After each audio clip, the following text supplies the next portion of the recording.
जवाब देते जाइए, जवाब जवाब। जय हिंद कुंजी बोलता है, नया बैच का है तू लोग, वो ओबीएस से वजह से हो गया। जवाब दो जल्दी। नहीं नहीं भाई, बीएसएनएल की गलती नहीं है, बीएसएनएल की गलती नहीं है, जवाब दे दीजिए। आपके मोबाइल में कभी कभी नहीं हो जाता है, कंप्यूटर वहाँ सनक जाता है, ठंडी उंडी के दिन आता है सनक जाता है, कभी कभी सोच में कंफ्यूज हो जाता है, कभी गैलरी खोलिएगा अपने से बंद हो जाता है। सिस्टम बड़ी अजीब चीज होता है। चलिए अब नहर देखते हैं हम लोग। इतना आप लोग समझ में आ गया। अब हम आपसे एक क्वेश्चन सवाल पूछते हैं, आप बताइए फटाक से। जिब्राल्टर जल संधि किन दो समुद्र को जोड़ेगी? जिब्राल्टर जल संधि किन दो समुद्र को जोड़ेगी, फटाक से बताइए आप। जिब्राल्टर जल संधि किन दो समुद्र को जोड़ेगी, फटाक से बताएंगे आप।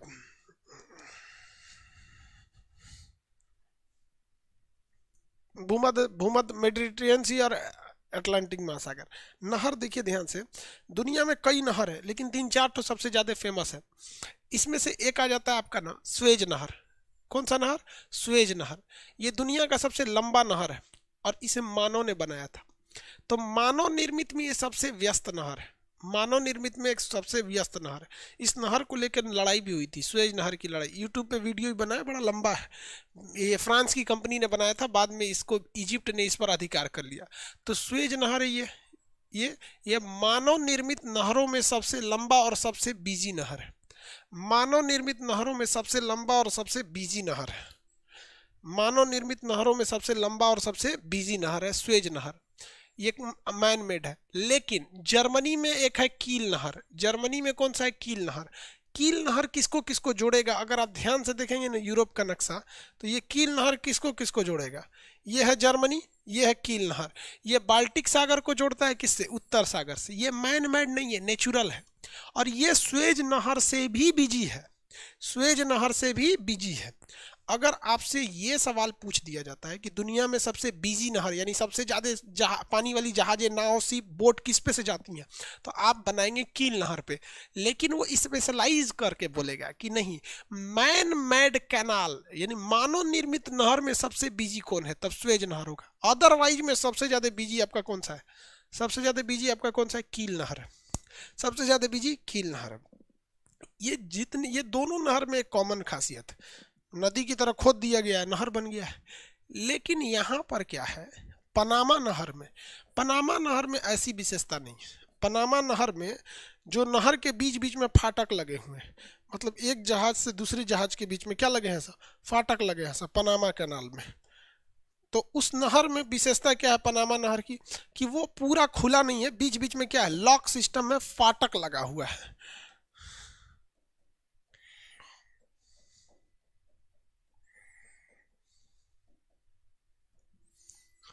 पनामा नहर में क्या लगा हुआ है? लॉक सिस्टम लगा हुआ है। उसमें फाटक लगे हैं सब, दरवा उसमें जब जहाजें जाती हैं सब, तो पनामा नहर में। और जहाज जब चली जाएगी तो फाटक खोल दिया जाएगा।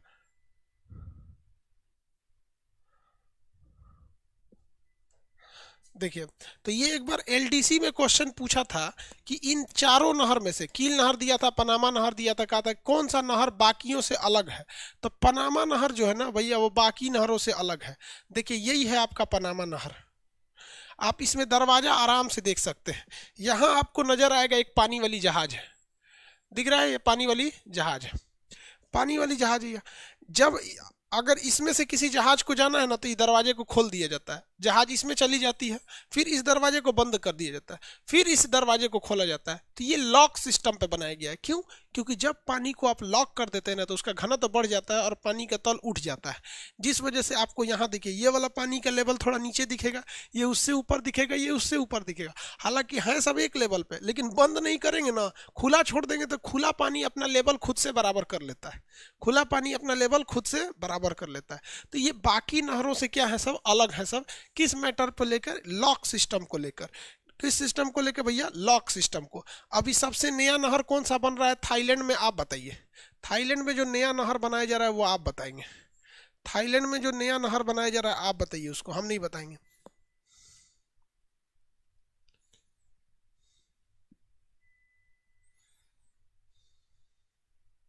करा नहर, वेरी गुड। कौन सा नहर है भैया? क्रा नहर। तो थाईलैंड में जो बन रहा है क्रा नहर किसे किसे जोड़ेगा? ये थाईलैंड की खाड़ी और अंडमान सागर को, थाईलैंड की खाड़ी और अंडमान सागर को जोड़ता है। यही है ना क्रा नहर। देखिए ये है क्रा नहर, किसे किसे जोड़ेगा आप बताइए? थाईलैंड की खाड़ी इस साइड में, अंडमान सागर इस साइड में है, तो ये नहर का नाम है क्रा नहर। अभी ये लगभग लगभग बन के तैयार होने वाला था, जबकि थाईलैंड के किसी इकोलॉजी ने, पर्यावरण ने कहा कि भैया ये सिस्टम सही नहीं है, तो थाईलैंड सरकार ने कह दिया कि भैया ये तभी बनेगा जब इस पर कोई पर्यावरण से लॉस नहीं होगा तब। तो ये हो गया भैया क्रा नहर। कौन सा नहर है? क्रा नहर। ये क्रा नहर है। क्रा नहर सबसे आधुनिक है। सबसे लंबा कौन सा है? स्वेज नहर। मानव निर्मित स्वेज नहर। सबसे व्यस्त कील नहर। मानव निर्मित में सबसे व्यस्त स्वेज नहर। इन चारों में सबसे अलग सिस्टम तो पनामा नहर, लॉक सिस्टम है। पनामा नहर में कौन सा सिस्टम है? लॉक सिस्टम है, किसी को कोई दिक्कत नहीं है यहाँ पर। स्वेज नहर के उत्तर में अर्थात भूमध्य सागर की ओर कौन सा बंदरगाह है? ये क्वेश्चन पूछा है, आप बताएंगे। कौन सा बंदरगाह है आप बताएंगे, हम नहीं बताएंगे। स्वेज नहर के उत्तर में कौन सा बंदरगाह है ये आप बताइए। इस क्वेश्चन को हम नहीं बताएंगे, क्योंकि जब मिस्र पढ़ा रहे थे तो आपको ये बातें हम बता दिए थे।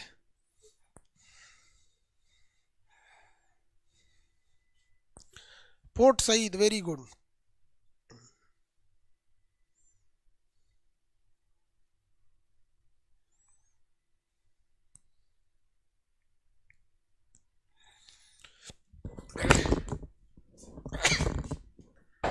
आप में से कितने लोग बता सकते हैं पनामा का प्रतिद्वंदी नहर कौन सा देश बना रहा है? पनामा का प्रतिद्वंदी नहर कौन सा देश बना रहा है? पनामा का प्रतिद्वंदी नहर कौन सा देश बना रहा है? Nicaragua, very good. देखिए बाबू मेरी ओर देखिए, जब ये स्वेज नहर नहीं था तो भारत से यूरोप जाने के लिए इस रास्ते से जाना पड़ता था, तब आप यूरोप आते थे। आप याद कीजिए वास्को डी गामा ऐसे आता था। 7,000 किलोमीटर एक्स्ट्रा दूरी तय करनी होती थी। कितनी दूरी? 7,000 किलोमीटर एक्स्ट्रा। यानी स्वेज नहर के बन जाने से अब हमारे पास अल्टरनेट रास्ता है, और हम ये यूरोप वाले लोग, यानी यहाँ से आप आराम से इंडिया पहुँच सकते हैं। तो कितनी दूरी बच गई भैया? 7,000 किलोमीटर की दूरी बच गई। 7,000 किलोमीटर की दूरी। अब स्वेज नहर वाला तो जान रहा है कि भैया जो जहाज इधर से जाएगी या जो आदमी इधर से जाएगा, उस ससुरा उसको तो करोड़ों का फायदा हो रहा है, करोड़ों का फायदा, क्योंकि 7,000 किलोमीटर दूरी बच गई। तो दबा के पैसा लेता है, कहता ला पैसा ला तबे जाने देंगे। इतना पैसा लेता है कि इसकी इकोनॉमी इसी पे चलती है, स्वेज नहर में। वही काम किया कौन? यहाँ पर आपका पनामा नहर। जब पनामा नहर नहीं था तो अमेरिका से इधर जाने के लिए पूरा ये चक्कर लगा के जाइए, तब आपको यहाँ जाना पड़ेगा। ये 5,000 किलोमीटर दूरी पड़ती थी। इसको कम करने के लिए बनाया गया कौन सा नहर? पनामा नहर। क्योंकि जब पनामा नहर बन गया तो इसी जगह से आपको यहाँ जाने के लिए हचाक से चले जाइए। ये पनामा नहर। तो पैसों लेते हैं सब खूब बढ़िया से। भाई पैसा लेंगे सब क्यों नहीं? मेंटेनेंस कितना खर्च आता है पनामा नहर का, समझ में आता है? बहुत ज़्यादा मेंटेनेंस का खर्च आता है पनामा नहर का। तो ये दो नहरों के वजह से दूरियां काफ़ी घट जाती हैं। ये दो अक्षर याद रखिएगा। इसने 7,000 किलोमीटर दूरी बचा दी, इसने 5,000 किलोमीटर दूरी बचा दी। लेकिन इन लोगों ने जितने स्थल संधि थे, जो जमीन के संधि थे, उन्हीं को काट के क्या बना दिया? नहर बना दिया। अब ये भैया कौन सा है? कील नहर है, जर्मनी में है। कील नहर कहाँ है? जर्मनी में है। अब आप देश बताइए। क्रा नहर कहाँ है? तो थाईलैंड बोलेंगे। स्वेज नहर कहाँ, किस देश में है? तो आप मिस्र बोलेंगे, इजिप्ट। क्रा नहर कील नहर बोलेगा तो जर्मनी बोलेंगे। पनामा नहर कहेगा तो पनामा में बोलेंगे। लॉक सिस्टम किस में है? पनामा में है। पनामा ने कितनी दूरी घटा दी? 5,000 किलोमीटर। स्वेज नहर ने घटा दिया 7,000 किलोमीटर। स्वेज नहर के उत्तर में पोर्ट सईद, दक्षिण में पोर्ट स्वेज। इसको लेके मारो हुआ था मिस्र और इजराइल के बीच में। नहर से किसी को कोई दिक्कत है? किसी को नहर से कोई दिक्कत है? नहर से क्वेश्चन आएगा तो बता सकते हैं।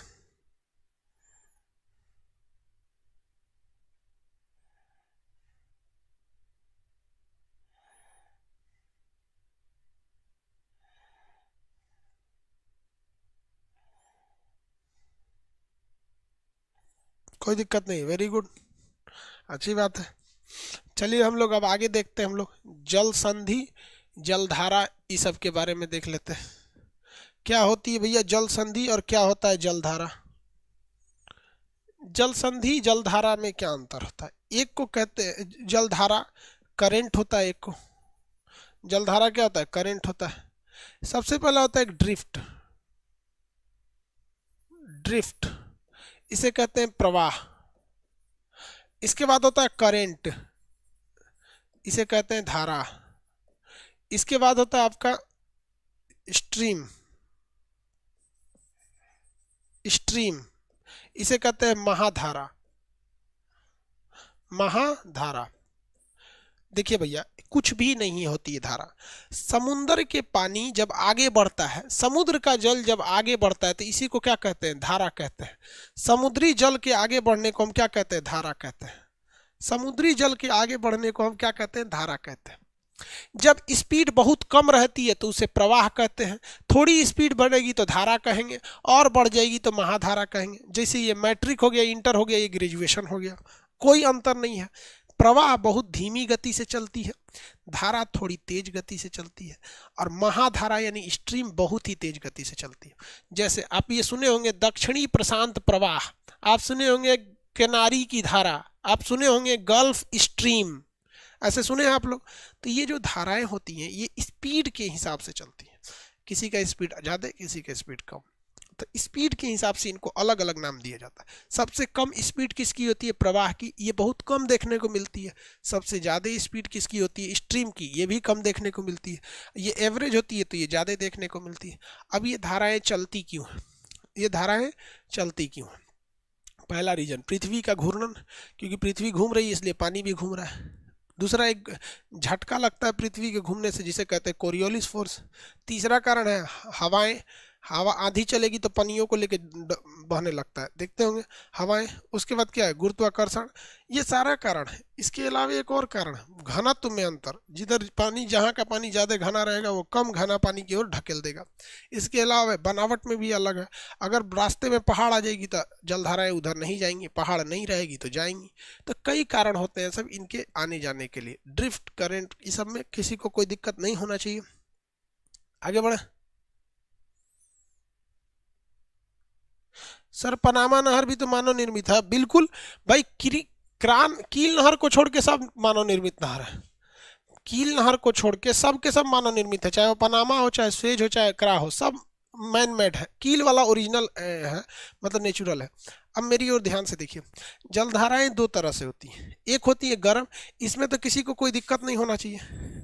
इसमें कोई, जब समुद्र का जल बहुत धीमी गति से चलता है तो उसे ड्रिफ्ट या प्रवाह कहते हैं। जब थोड़ी तेज गति से चलने लगता है तो उसे धारा या करंट कहते हैं। बहुत तेज गति से चलने लगता है तो उसे क्या कहते हैं? स्ट्रीम या महाधारा के नाम से जानते हैं। जलधाराएं दो तरह से होती है, एक गर्म जलधारा, एक ठंडी जलधारा। एक गर्म जलधारा, एक ठंडी जलधारा। हम आपसे पूछते हैं, जरा बताइए तो, एक जलधारा आ रही है, गर्म होगी कि ठंडी होगी? तो भैया ध्रुवों से आ रही है तो ठंडी होगी।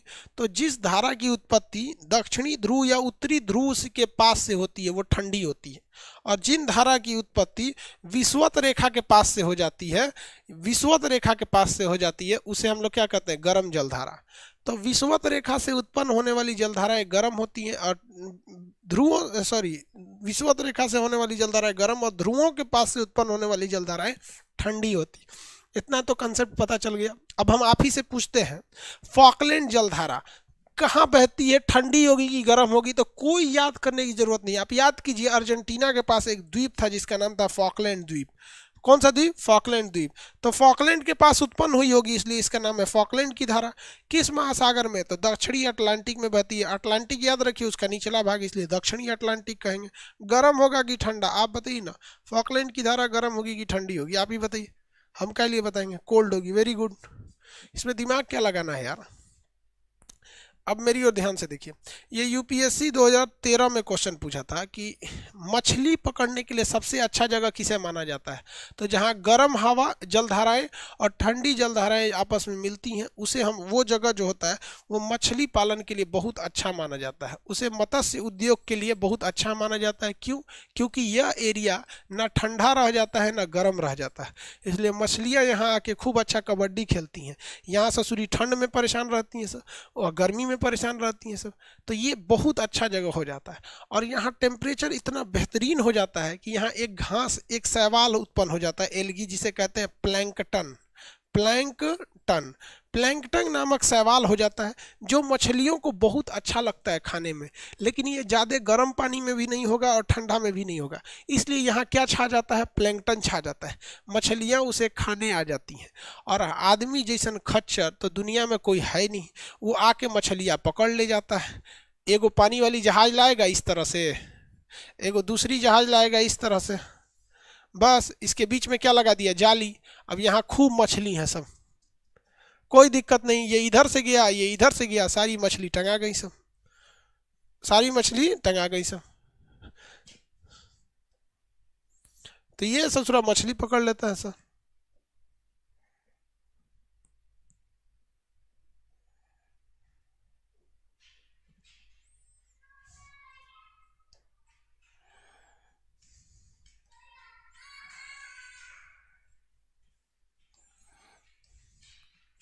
यहाँ देखिए ससुरा मछली पकड़ के लाया है।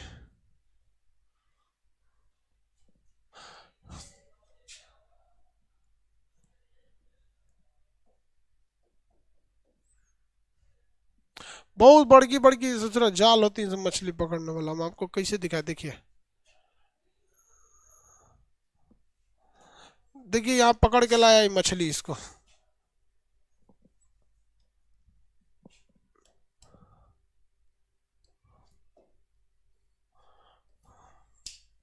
दिख रहा है, मछली पकड़ के लाया।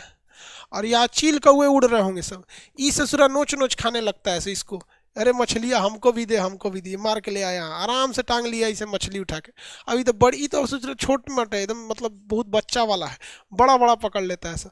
तो जहाँ गर्म और ठंडी जलधाराएं मिलती हैं वो अच्छा इसलिए होता है क्योंकि वहाँ मछली पकड़ने के साधन होते हैं।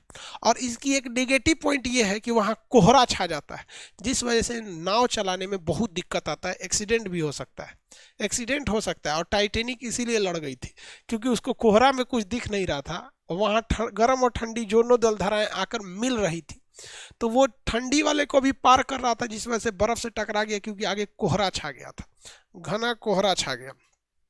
किसी को कोई दिक्कत है, आगे बढ़े। तो जलधाराओं की उत्पत्ति क्यों होती है, इससे लाभ क्या होता है, हानि क्या होती है, आप इसे याद रख सकते हैं।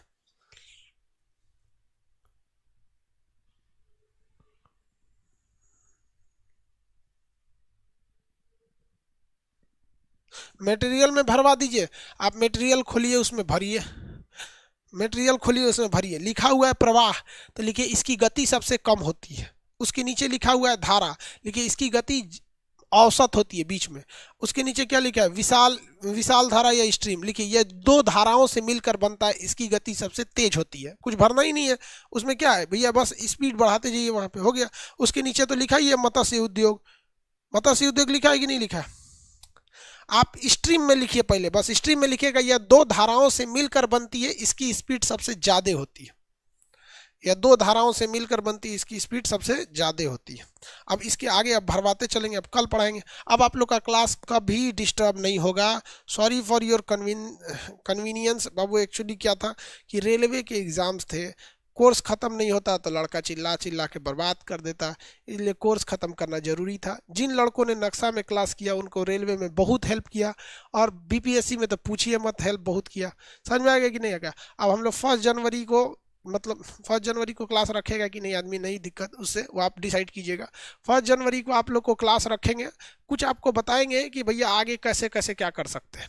हम चाहते हैं आप सब लोग ए ग्रेड की जॉब में जाइए, पीसीएस के लिए, और हम आपको तरीका बताएंगे, ठीक है। मिलेंगे नेक्स्ट क्लास में। जय हिंद।